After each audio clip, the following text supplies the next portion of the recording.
فتخيل يا معلم برشلونة فلس رسميا، النجوم كلها جريت، حتى الراجل اللي بيجمع الكور ساب النادي. فالإدارة قالت خلاص نروح مصر، هناك في مواهب جامدة جدا وقلبها جامد. فأول صفقة معانا هتبقى تريزيجيه، وده هيعلم برشلونة يعني ايه تجري في 90 دقيقة بدون ما تفهم انت بتعمل ايه اصلا، بس اهم حاجة تجيب الجون.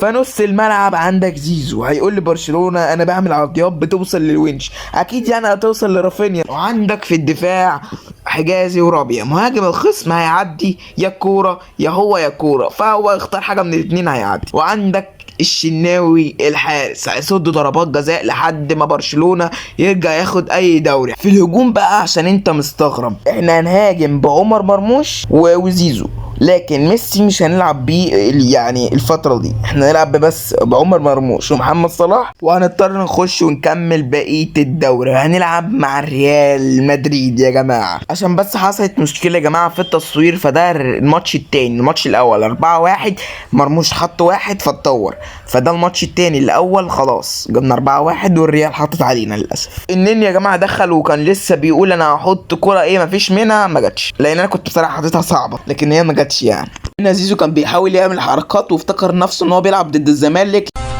الواد ده اكتشاف، لكن قال له يلا يلا من هنا. شايف باين اتعصبوا باين على زيزو فدخلوا جابوا جون يا جماعه، انا مش عارف ليه يا جماعه. بس طبعا عمر مرموش ما سكتش، قال لهم يلا يا ولاد الكلب انتوا عبط يا جماعه، ده احنا مصريين. راح داخل جاب فيهم جون، اقسم بالله جامد، اقسم بالله ما اعرفش عملوا ازاي. الماتش يا جماعه خلص 2-1 وخسرنا للاسف، ولكن مرموش هيتطور. وهنا حاولت اطور الكل وما سبتش حد ما طورتوش، وغيرت المدرب لفرانك رايكارد بتاع مدرب برشلونه بتاع زمان علشان نغير كل حاجه، وفعلا اتطوروا يا جماعه. زي ما انتم شايفين كده هنغير الكره الطويله استحواذ، يبقى استحواذ على اللاعب بدل ايه الكره العرضيه. ودخلنا مباراه وانا حاسس ان المباراه دي هي اللي هتاخد حقنا يا جماعه. وكانت فيها هجمه جامده جدا، زيزو راح مدي الكوره لمحمد صلاح، محمد صلاح مديها لزيزو، وزيزو كان بيحط، للاسف راحت.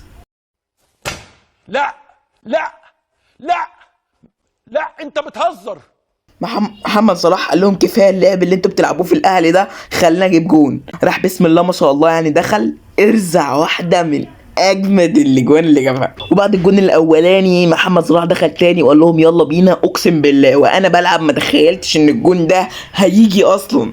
انتوا متخيلين اصلا لو انتوا كنتوا بتلعبوا مش هتتخيلوا ان ده ممكن يجي. في الشوط التاني واتجاب فينا جول، قلت لازم انزل مصطفى محمد ويعمل بقى اللي بيعمله يا جماعه، قلنا نجرب. محمد صلاح ادى الكره لمصطفى محمد وراح مديها له تاني، راح مديها لمرموش، ومرموش بسم الله الله اكبر جاب احلى جول. وكده احنا كسبنا وتصنيفنا الخامس والريال مدريد التاني، لكن هنكسب يا جماعه كده احنا هنطورهم كلهم يا جماعه. وكمان عندنا حاجات بنشتريها بالعملات اللي احنا خدناها دي بتخليهم طاقتهم اعلى. طيب الحلقه الجايه هتبقى جامده جدا، اعمل بقى اشتراك عشان تشوفها وما تفوتكش، واشوفك في فيديو جديد ومع السلامه.